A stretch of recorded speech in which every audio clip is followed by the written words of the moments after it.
प्रियंका गांधी, श्रीमती प्रियंका गांधी। सबसे पहले तो मैं आप सबको बहुत बहुत धन्यवाद देना चाहती हूँ कि इतनी गर्मी में आप इतने अनुशासन से इंतजार कर रहे हैं और इतनी ध्यान से सबकी बातें सुन रहे हैं। इसके लिए हम सब आपके बहुत बहुत आभारी हैं।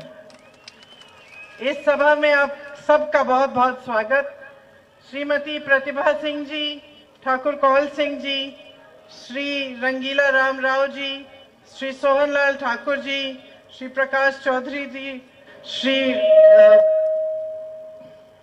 चंडेल जी, अलका लांबा जी, सबका इस सभा में बहुत बहुत स्वागत और जितने भी नेता मंच पर विराजमान हैं उनका भी स्वागत। देखिए, बहुत समय से बैठे हुए हैं, ज्यादा कष्ट नहीं देना चाहती। मैं कुछ बड़ी बड़ी बातें करना चाहती हूँ देश की राजनीति के बारे में, प्रदेश की राजनीति के बारे में और आपके भविष्य के बारे में। देखिए, पिछली बार मुझे यहाँ आना था, शायद विधानसभा का चुनाव था, पार्लियामेंट का था, पार्लियामेंट लोकसभा का था। मौसम खराब हो गया, मैं आ नहीं पाई और इसके लिए क्षमा चाहती हूँ कि आपने शायद उस समय भी इंतजार किया होगा, लेकिन मैं आ नहीं पाई और शायद हेलीकॉप्टर टेक ऑफ नहीं कर पाया उस समय। लेकिन तब से आज तक काफी चीजें आपने देखी हैं अपने प्रदेश में, खास तौर से, जिससे बहुत स्पष्ट होता है कि देश में दो अलग तरह की राजनीति है और दो अलग तरह की विचारधाराएं हैं और उन दोनों में से आज आपको चुनना है। मैं जब विधानसभा के दौरे कर रही थी यहाँ पे, तो हम आपके प्रदेश के लिए सरकार चुनने की बात कर रहे थे। उस समय हम आपसे कह रहे थे कि प्रदेश में एक सभ्य सरकार, एक सच्ची सरकार होनी चाहिए जो दिन रात आपके लिए काम करे। आपने हमारी सरकार चुनी, हिमाचल में कांग्रेस की सरकार बनी और पिछले 2 सालों में 2 ऐसी बड़ी घटनाएं हुई जिन्होंने आपके सामने जो 2 सबसे बड़े राजनीतिक दल हैं इस देश के, भाजपा और कांग्रेस, उनकी सच्चाई पेश कर ली। क्या थी ये बड़ी घटनाएं? सबसे पहली चीज तो ये थी कि हमारी सरकार के बनने के कुछ ही महीनों बाद एक भयानक आपदा आई हिमाचल में। 1 दिन के लिए नहीं, 2 दिन के लिए नहीं, हफ्तों के लिए चली।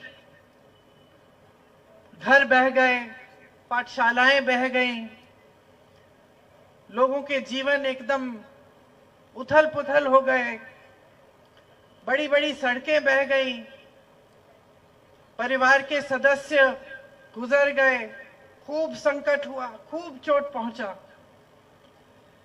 मैं भी यहां आई थी उस समय, मुझे याद है, यहीं पे शायद यहीं से कुछ ही किलोमीटर दूर एक पाठशाला एकदम पूरी तरह से टूट गया था। हम लोग वहां गए, वहीं मीटिंग की, सारे पत्थर पड़े हुए थे, कुछ बचा ही नहीं था। इसी तरह से शिमला में कई मंदिर भी टूटे। एक मंदिर में हम गए जहां पूरा मंदिर टूट गया था, वहां एक पूरे परिवार के मतलब 6-7 सदस्य गुजर गए। मैं उनके रिश्तेदारों से मिली, इतना दुख झेल रहे थे। हम लोगों ने एक सदस्य खोया। मेरे पिताजी जब शहीद हुए, मैं 19 साल की थी, कितना दुख हुआ था।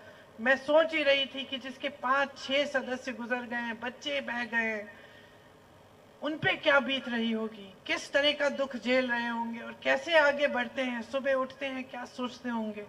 मुझे याद है जब हमारे साथ ऐसा हुआ था तो अंधकार ही अंधकार दिखता था।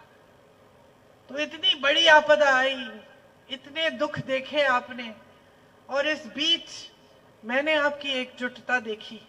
मनाली गई, रास्ते में सड़क पे कुछ लोग मिले, खड़े हुए थे, कुछ काम कर रहे थे। मैंने पूछा क्या कर रहे हैं? कह रहे थे सड़क बनाने के लिए हम श्रमदान कर रहे हैं। इतनी बड़ी सड़क थी, 6-7 लोग थे। शायद अगर खुद बनाते उस सड़क को तो पता नहीं कितने दिन लगते, लेकिन वो अपना कर रहे थे, जितना कर सकते थे वो उतना कर रहे थे। आस्ते आस्ते थोड़ी सी अपनी भागीदारी राहत के कार्य में वो कर रहे थे। इसी तरह से मैंने गांव-गांव में देखा कैसे लोगों ने एक दूसरे को बचाया, जहां पत्थर गिर गए थे एक दूसरे को निकाला उन पत्थरों में से, और कैसे आपका पूरा समाज एकजुट हुआ और आपके साथ कांग्रेस के नेता, कांग्रेस के कार्यकर्ता, कांग्रेस के पूरे सारी जो जितने भी मंत्री थे, मुख्यमंत्री जी भी सब एकजुट हुए और आपने इतनी बड़ी आपदा का सामना किया, दृढ़ता से किया, एकदम पूरी शक्ति से किया और मजबूती से किया। चाहे कितनी भी दुख आप झेल रहे थे, लेकिन आप खड़े रहे। ये भी मैंने देखा और सीखा आपके समाज के बारे में, हिमाचल प्रदेश के बारे में। उस समय जब मैं कह रही हूं कि आपने दोनों बड़े दलों की सच्चाई देखने वाली दो घटनाएं देखी, इस घटना को क्यों गिन रही हूं? क्योंकि जब ये घटना हुई, ये आपदा आई, तो मुझे याद है मैंने सुक्खू जी को फोन किया, फोन ही नहीं मिला। पता किया कि कहाँ है सुक्खू जी। सुक्खू जी जमीन पे आ गए थे, नीचे आ गए थे, आपके पास थे। रात तक बाहर राहत पहुंचाने का काम कर रहे थे। जहां पर्यटक फंसे हुए थे उनको वहां से निकालने की कोशिश हो रही थी। और सिर्फ वो नहीं, हमारे सभी मंत्री जुट गए थे, सभी राहत के कार्यों में व्यस्त थे। कोई किसी गांव में जा रहा था, कोई कहीं जा रहा था, और हमारे सारे पूरी पार्टी आपके साथ एकजुट हुई और आपके साथ मजबूती से कंधे लगाकर आपदा के खिलाफ आप लड़े और खड़े रहे। दूसरी तरफ भाजपा के नेता जो कुछ ही महीनों पहले हर गांव में, हर जिले में पहुंच गए थे, बड़ी मीटिंग कर लिए थे, आपसे तमाम वादे भी कर लिए थे, वो आ नहीं पाए। एक भी आपके बीच में नहीं आया। प्रधानमंत्री जी यहां आए थे चुनाव के समय कुछ ही महीनों पहले, उन्होंने बड़ी बातें की, कहा कि हिमाचल उनका परिवार है, उनका दूसरा घर है, लेकिन आपदा के समय उन्होंने चेहरा ही नहीं दिखाया। चलिए छोड़िए, अगर आना नहीं चाहते थे तो राहत तो भेज देते हैं। एक मांग थी हमारी सरकार की कि इसको राष्ट्र आपदा घोषित कर दो, ताकि केंद्र की तरफ से राहत आ सके। जो केंद्र की राशि है उसमें से हमें मिले, जैसे दूसरे प्रदेशों को मिलती है। जब बड़ी आपदा आती है उसको राष्ट्र आपदा घोषित किया जाता है, और जहां जहां प्रदेश की सरकार है वहां केंद्र की सरकार की तरफ से भी राशि आती है। क्या हुआ? क्योंकि यहाँ कांग्रेस की सरकार है और शुरू से ये नहीं चाहते थे कि कांग्रेस की सरकार बने। शुरू से इस सरकार को किसी न किसी तरह से गिराने की साजिश रच रहे थे। उन्होंने राशि नहीं भेजी, तो आपकी आपदा के समय भी, दुख के समय भी, शोक के समय भी इनको सिर्फ राजनीति सूझ रही थी कि अगर हम केंद्र से राशि नहीं भेजेंगे, वहां राहत नहीं पहुंचेगी ठीक ढंग से, लोग कांग्रेस की सरकार से नाराज होंगे। यही इनकी मानसिकता थी उस समय, जिस समय आप इतनी बड़ी संकट झेल रहे थे। तो इससे इनकी असलियत आपके सामने आ गई। इसका मतलब है कि जितनी भी बातें हो रही थी मंच पे कि परिवार के सदस्य जैसे हैं, कि प्रदेश दूसरा घर है, सब खोखली बातें थी, सब हल्की बातें थी, इनमें वजन ही नहीं था। क्योंकि जब समय आया तो जब संकट आया तो न वो पहुंचे और ना उनकी मदद पहुंची। जितनी भी राहत पूरे हिमाचल की जनता को मिली, कांग्रेस की हिमाचल प्रदेश की जो सरकार है उसकी तरफ से मिली। और मैं ये नहीं कह रही हूं कि ये कोई बड़ी बात है। आप ताली बजा रहे हैं और कई लोगों ने मंच पे भी कहा कि ये मिला, वो दिया, ये किया। तो मेरी थोड़ी सी अलग सी सोच है कि मुझे नहीं लगता कि इसमें कोई खासियत है। ये तो आपकी संपत्ति है। देश की संपत्ति, प्रदेश की संपत्ति किसकी होती है? जनता की होती है। तो संकट के समय अगर वो संपत्ति आपको मिल रही है तो इसमें कोई खास बात नहीं है। ये हमारा कर्तव्य था और मुझे बहुत गर्व है कि यहाँ बैठे सभी नेताओं को ये एहसास है कि ये हमारा कर्तव्य है, हमने निभाया। कि सभी नेताओं को ये एहसास है, कांग्रेस पार्टी के एक एक नेता को, कि जनता सर्वोपरि है। जब देश की संपत्ति की बात होती है तो ये जनता की संपत्ति है। आपदा आती है ये जनता को मिलनी चाहिए, संकट आता है जनता को मिलनी चाहिए। और इसी तरह से हमारा कर्तव्य था कि जब दुख हो रहा है, संकट है, हम आए, कोई बड़ी बात नहीं है, ये नेता का कर्तव्य होता है। यही मेरे पूर्वजों ने मुझे सिखाया, यही आपकी सभ्यता है। आपने खुद दिखाया ये।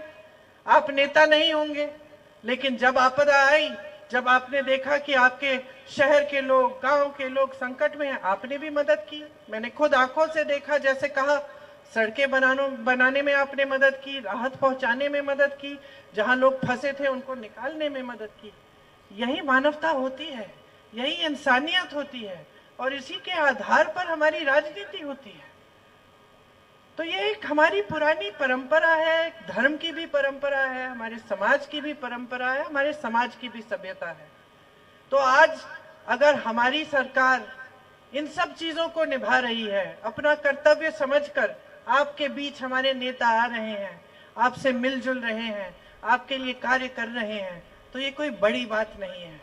ये हमारी राजनीतिक सभ्यता है, विचारधारा है, हमारी सामाजिक धार्मिक सभ्यता भी है, और हम अपने कर्तव्य को निभा रहे हैं। दूसरी तरफ आप भाजपा की विचारधारा देखिए, भाजपा के नेताओं को देखिए, किस तरह की बातें हो रही हैं। जब चुनाव प्रचार के लिए आते हैं, मंच पर खड़े होकर बड़े से बड़े नेता, हमारे प्रधानमंत्री जी, जिनके पद के प्रति तो सबकी श्रद्धा है, चाहे उनके प्रति हो न हो, लेकिन पद के प्रति तो है, क्योंकि सबसे बड़ा पद है हमारे देश में, लोकतंत्र है, आपने चुना है, हमारी श्रद्धा भी है। लेकिन इस तरह से हम देखते हैं कि हमारे प्रधानमंत्री चुनाव के समय आकर न आपकी आपदा की बात करते हैं, न बेरोजगारी की, न महंगाई की, न आपकी समस्याओं की, न आपके पेंशन की, इनकी बातें नहीं होती हैं। सिर्फ धर्म के आधार पर आपसे वोट मांगा जाता है, और जो बातें होती हैं वो पूरी तरह से फिजूल की बातें। कभी कहेंगे कि आपकी अगर 2 भैंसें हैं तो कांग्रेस पार्टी 1 भैंस चुरा लेगी, कभी कहेंगे कि आपके मंगलसूत्र को घरों से निकालने के लिए एक एक्सरे मशीन लाई है कांग्रेस पार्टी।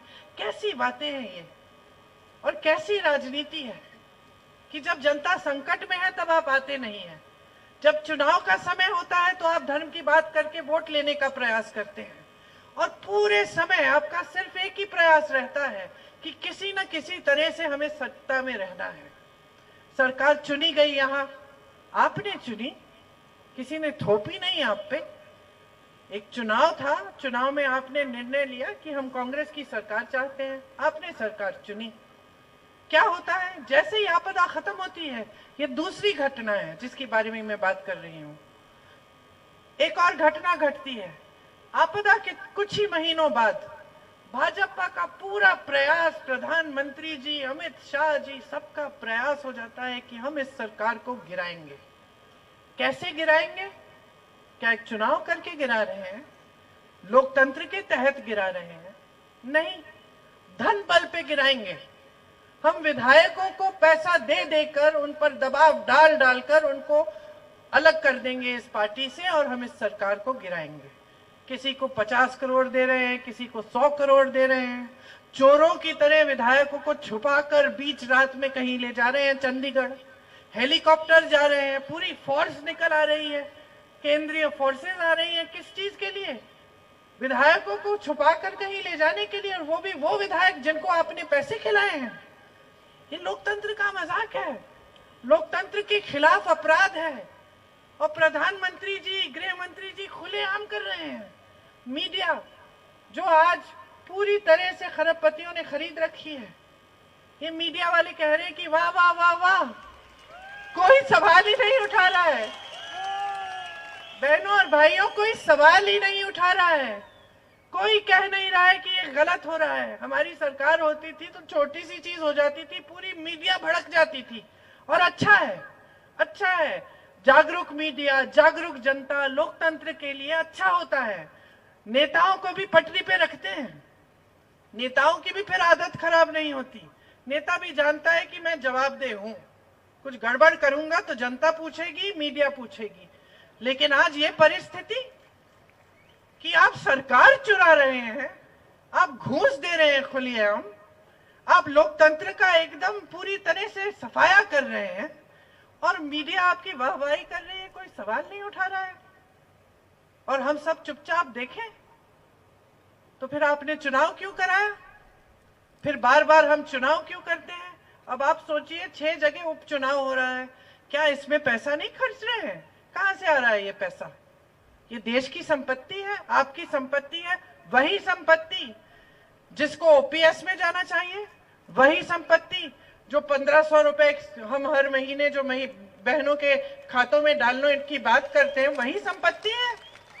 वही संपत्ति जिससे सरकारी कारखाने मजबूत होने चाहिए। जब जब ये बातें होती हैं आप पीछे हट जाते हैं, कहते हैं ओपीएस के लिए पैसे नहीं है, कहते हैं कि ये कांग्रेस पार्टी कैसे कैसे ऐलान कर रही है कि क्या क्या करेगी, कि जैसे ये महिलाओं के खाते में पैसे डालेंगे अर्थव्यवस्था ठप हो जाएगी। लेकिन जब आपको उपचुनाव कराने हैं अपनी मनमानी के लिए, तब पैसे हैं आपके पास। जब आपको बड़े बड़े खरबपतियों को मजबूत करना है तो 16 लाख करोड़ आप अपने खाते में से निकाल के, देश के खाते में से निकाल के उनको दे रहे हैं, कर्ज माफ कर रहे हैं। जब किसान की कर्ज की बात होती है तो आप कहते हैं कि अर्थव्यवस्था ठप हो जाएगी, पैसे ही नहीं है। किसान कर्ज क्यों लेता है? किसान कर्ज क्यों लेता है? किसान तब कर्ज लेता है जब बेटी की शादी होती है, जब बच्चे को शिक्षित करने के लिए किसी बड़ी ट्यूशन की फीस देनी पड़ती है, या जब खेतों का नुकसान हो जाता है, भुगतान नहीं मिल रहा है, जब पेट भरना पड़ता है, जब बच्चे सो रहे हैं बगैर खाए पिए, तब लेता है कर्ज किसान। और ये लोग क्या कहते हैं? किसान के कर्ज माफ करने के लिए 1 रुपया नहीं है, नहीं हो सकता। 16 लाख करोड़ रुपए आपको अडानी जी अंबानी जी के लिए माफ करने के लिए है, किसान के लिए नहीं है। आज सेब के किसान की स्थिति देखिए, पूरे हिमाचल में क्या स्थिति बना रखी है। सारे कोल्ड स्टोरेज बड़े बड़े खरबपतियों के हैं। आज अडानी जी तय कर रहे हैं कि आपका सेब कितने में खरीदेंगे, कितने में बेचेंगे। ABC सेब बना दिए हैं, और कभी A को B में डाल देते हैं, कभी B को C में डाल देते हैं, ताकि आपको कम पैसे मिले। जब जी चाहे तब बिकेंगे। अमेरिका से सेब आ रहा है, मोदी जी के सरकार ने टैक्स कम कर दिया है अमेरिकन लोगों को, ट्रंप जी को खुश करने के लिए। और यहाँ का किसान पिस रहा है, मर रहा है। आपने हर चीज पे GST लगा रखी है, कर्ज चुका नहीं पा रहा है, उसके सेब बिक नहीं रहे हैं। कोई ग्राहक दुकान में जाता है, उसको अमेरिकन सेब कम का मिलता है, कौन सा खरीदेगा? अमेरिकन वाला खरीदेगा। तो आपने हर तरफ से वार कर रखा है जनता पे। गरीबों पर वार है, किसानों पर वार है, महिलाओं पर अत्याचार होता है, आप खड़े नहीं होते। बड़े बड़े मंचों पर कह देते हैं हम महिलाओं के लिए आरक्षण ला रहे हैं, बाद में पता चलता है 10 सालों के लिए आरक्षण ही नहीं आएगा। जब जब अत्याचार हुआ है महिलाओं पे इस देश में, कभी महिलाओं के साथ नहीं खड़े हुए। हाथरस में हुआ, जिन्होंने अत्याचार किया उनके साथ खड़े हो गए। उन्नाव में हुआ, मैं गई थी उस परिवार से मिलने के लिए, हाथरस भी गई, मैं हर जगह गई। मैंने पूछा, वहां उस लड़की की माता ने मुझे बोला कि उसका मुंह नहीं देख पाई चिता जलने से पहले, इन्होंने चिता जला दी बगैर माता पिता के। दूसरी जगह उन्नाव गई, लड़की के पिता ने मुझे कहा कि उस लड़की में इतना साहस था, रोज सुबह उठ के अलग डिस्ट्रिक्ट में जाती थी, क्योंकि उनके डिस्ट्रिक्ट में उनका FIR भी दर्ज नहीं हुआ। वहां एक दिन चली गई कचहरी में, वापस आते हुए उन्होंने जला दिया। किलोमीटर चली, जलते जलते कोई नहीं आया उनकी मदद करने के लिए। जब मैं वहां गई, पूरे प्रशासन, पूरी सरकार अत्याचारी के साथ खड़ी थी, उसके परिवार के पास कोई नहीं आया मदद करने के लिए। यही मणिपुर में हुआ। कर्नाटका में तो हद हो गई।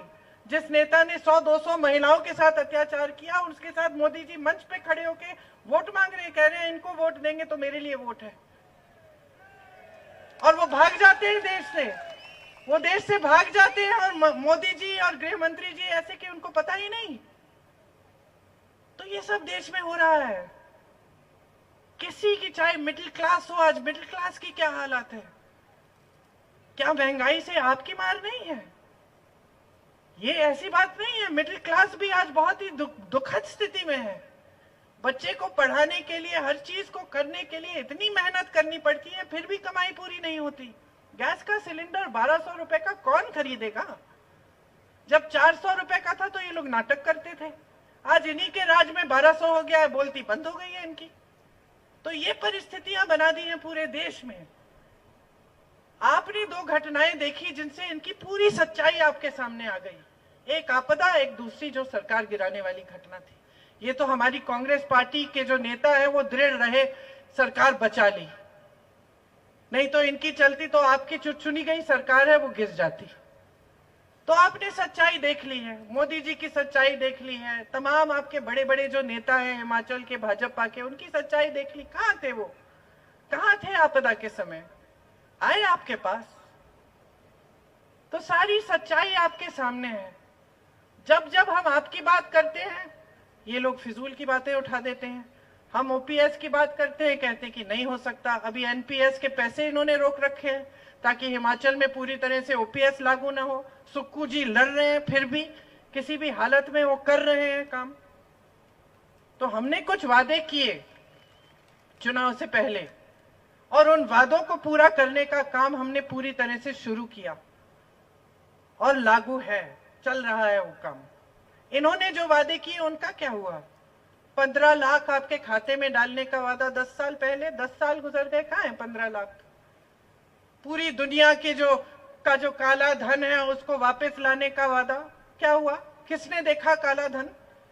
भाजपा पार्टी इस दुनिया की सबसे अमीर पार्टी जरूर बन गई 5 सालों में, और ये मैं नहीं कह रही हूं, रिपोर्ट है इसकी कि दुनिया की सबसे अमीर पार्टी भाजपा तो बन गई, लेकिन किसी और ने कोई काला धन नहीं देखा इस देश में जो ये वापस ला रहे थे दुनिया से।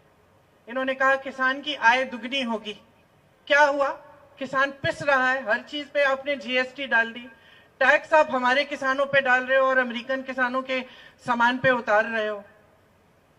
तो इनके वादों का क्या हुआ? एक वादा पूरा नहीं हुआ।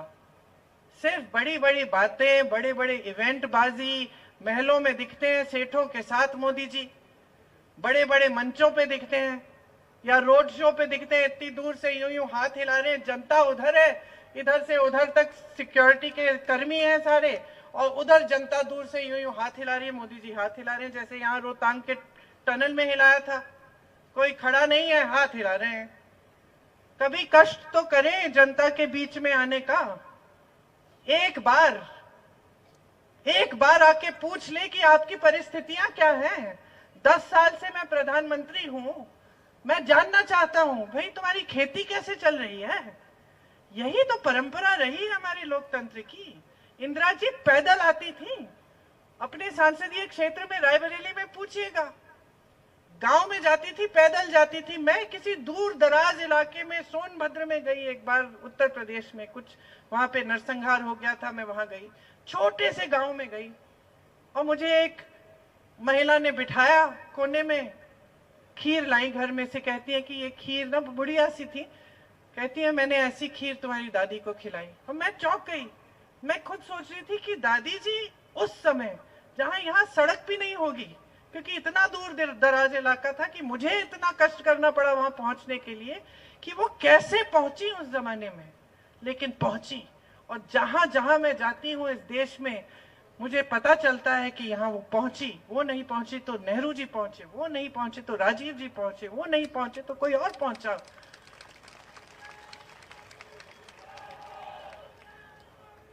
लेकिन आज जो परिस्थिति बन गई है उसमें हमारे प्रधानमंत्री जी ये सोचते हैं कि उनको अपनी गाड़ी से उतरकर आपसे मिलने की जरूरत ही नहीं है।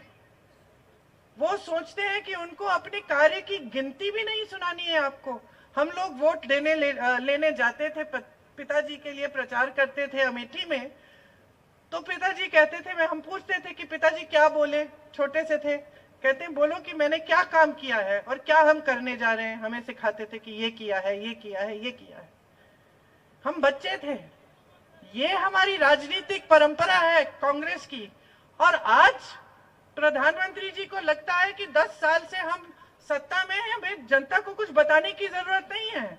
जनता को इतना कह देते हैं कि आपके भैंस चुराए जाएंगे, आपके मंगलसूत्र चुराए जाएंगे, आपकी सारी संपत्ति कांग्रेस उठा के किसी और समुदाय को दे देगी और इसी में हमें वोट मिल जाएगा, फिर से नैया पार और फिर से 5 साल सत्ता। अपमान है जनता का, अपमान है लोकतंत्र का। नकार रहे हैं आपको। आपकी इतनी बड़ी समस्याएं हैं, कोई पूछने वाला नहीं है। किसान आंदोलन करता है, महीनों के लिए दिल्ली के बाहर बैठता है, रो रहा है। आप क्या करते हैं? बिजली बंद कर देते हैं, पानी बंद कर देते हैं और उसको देशद्रोही कहते हैं, आतंकवादी कहते हैं, खालिस्तानी कहते हैं। उसकी सुनवाई नहीं करते। लाखों किसान बैठे हुए हैं। आप सब ने देखा, हम सब ने देखा ये होते हुए। मैंने तो यूपी में देखा है कि सरकारी कर्मचारी, मेरी बहनें आंदोलन कर रही थी, चुपचाप पार्क में बैठी आंदोलन कर रही थी कि हमारा मानदेय बढ़ा दीजिए। अध्यापिका थी सारी, पुलिस ने उनको पीटा, घसीट के ले गए, जेल में डाल दिया और उन पे रासुका कानून डाल दिया, देशद्रोही का दर्जा दे दिया। ये हो रहा है आज अपने देश में। नौजवान तमाम बेरोजगार हैं, 70 करोड़ नौजवान बेरोजगार हैं हमारे देश में आज। 45 सालों में इतनी बेरोजगारी इस देश ने नहीं देखी जितनी आज देख रहे हैं। और मोदी जी का क्या जवाब है? अग्निवीर। मोदी जी अग्निवीर जैसी स्कीम लाते हैं कि सेना में भी जो भर्ती होने जा रहा है, जो देश के लिए शहीद होने जा रहा है, वो भी 4 साल के लिए जाए और वापस आएगा तो बेरोजगार होगा।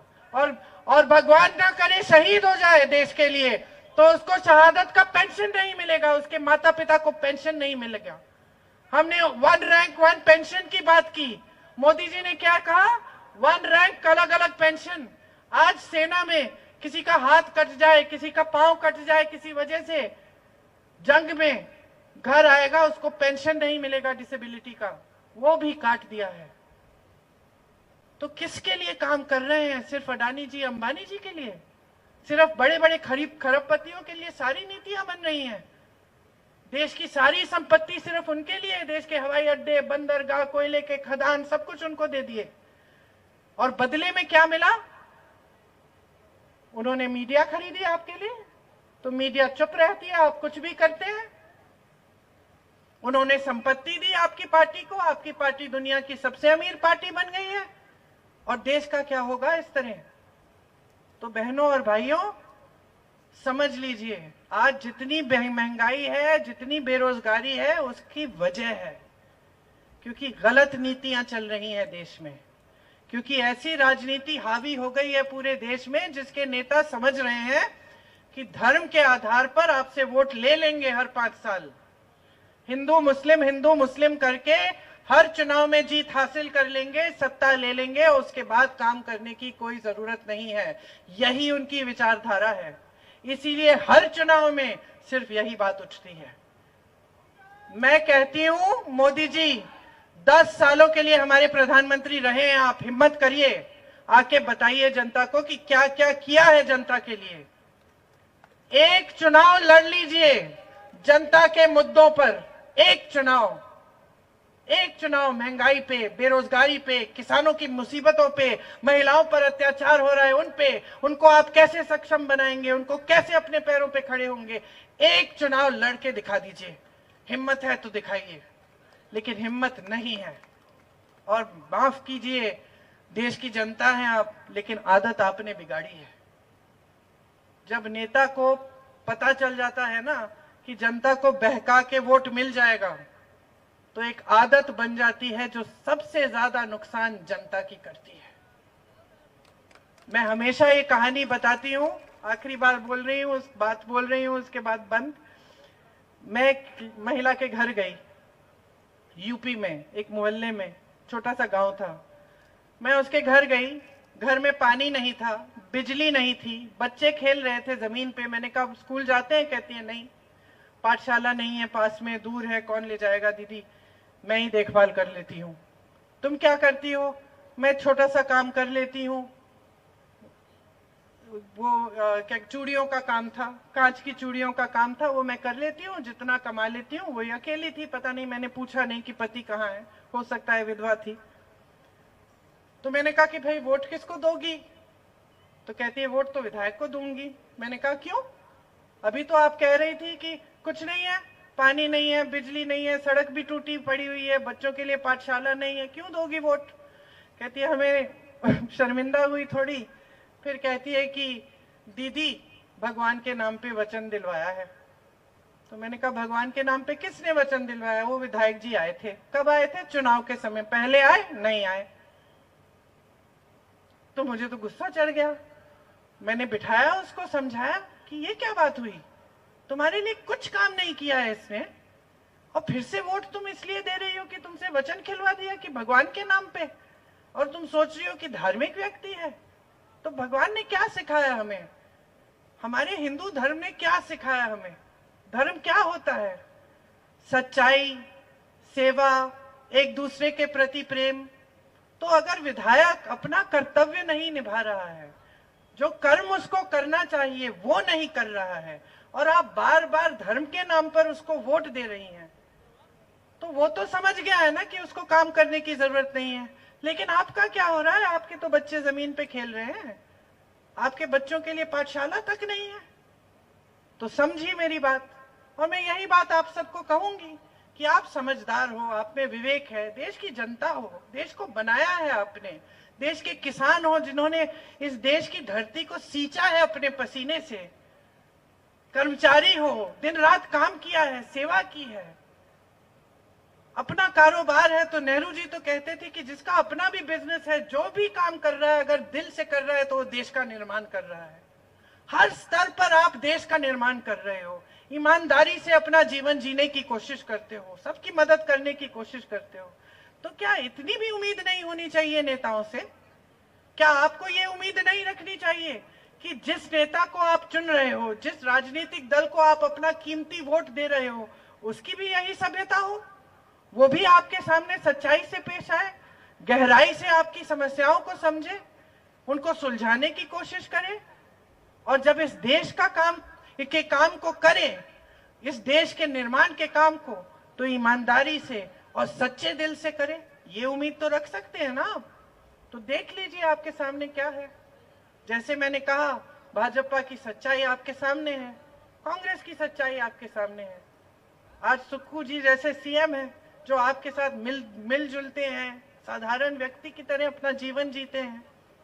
जितने मंच पे नेता हैं, कोई अहंकारी नहीं है, कोई ये नहीं कहता कि बड़ा एहसान कर दिया आपके लिए, कि आपके लिए कुछ काम कर दिया है। यहाँ तमाम जो चीजें बनी है आपने गिनाई, आईआईटी, आईआईएम, बड़ी बड़ी जो चीजें मेरे पास है पूरी सूची, यहाँ आईआईटी मंडी, आईआईएम सिरमौर, यहाँ सुंदरनगर में medical college, engineering college, Kiratpur और मनाली का जो 4 लेन का प्रोजेक्ट की शुरुआत भी कांग्रेस ने की, ये रोहतांग पास जिसका शिलान्यास सोनिया जी ने किया, लेकिन मोदी जी ने उनकी नेम प्लेट निकाल दी। अगर मोदी जी को इन बातों से खुशी है तो अच्छा है, हमें कोई फर्क नहीं पड़ता। सोनिया जी को कोई फर्क नहीं पड़ा कि सोनिया जी का नाम नहीं है, उनको तो इसी बात से फर्क पड़ता है कि आपके लिए कोई सुविधा बन गई है, किसी का नाम हो उस पे। तो आप समझ लीजिए, चुनाव अब काफी महीनों से चल रहा है, अब आखिरी चरण है। 2 दिनों में सारा प्रचार, कल सारा प्रचार बंद हो जाएगा। 1 तारीख को आप अपना वोट डालने जाएंगे, तो जरा गहराई से सोचिए। 2 मिनट के लिए मेरे आग्रह पर वोट डालने से पहले अपनी आंखें बंद करके गहराई से सोच लो, किसके लिए डाल रहे हो ये वोट? अपने लिए डाल रहे हो, अपने बच्चों के भविष्य के लिए डाल रहे हो, अपने गांव, अपने शहर, अपने प्रदेश, अपने देश के लिए डाल रहे हो। और देश आपकी भी जिम्मेदारी है। एक लोकतंत्र बना हमारे देश में, एक संविधान बना, वो आपको मजबूत करने के लिए बना, आपके अधिकारों को मजबूत करने के लिए बना। ये तो संविधान को बदलने की बात भी करते हैं कि कल क्या जाने क्या कर लेंगे, आरक्षण हटा देंगे, आपके वोट का अधिकार हटा देंगे, क्या जाने क्या कर लेंगे, क्योंकि इनकी तो जवाबदेही है ही नहीं। आज तो ये सोचते हैं कि कुछ भी कर सकते हैं, सरकार गिरा देंगे पैसे देके, कुछ भी कर लेंगे, और आप पूरी छूट दे रहे हो। तो 1 तारीख को सोच लो कि कैसी राजनीति चाहते हो अपने देश में, कैसी सरकार चाहते हो, कैसे प्रधानमंत्री चाहते हो आप।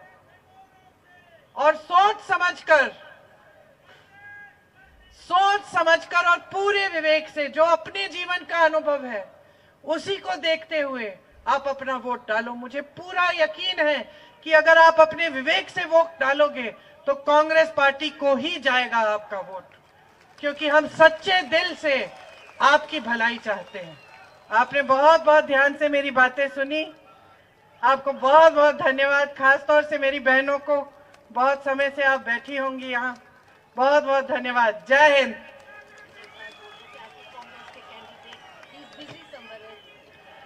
यहाँ के जो प्रत्याशी हैं कांग्रेस के, उनसे मैं अभी मिलके आई, दूसरी मीटिंग में थे, तो उनको, वो आप सब जानते हैं कि कौन है, आप उनको भारी से भारी बहुमत से जिताइए ताकि वो संसद में आपका प्रतिनिधित्व कर पाए और हम सब आपकी भलाई के लिए काम कर पाए। धन्यवाद।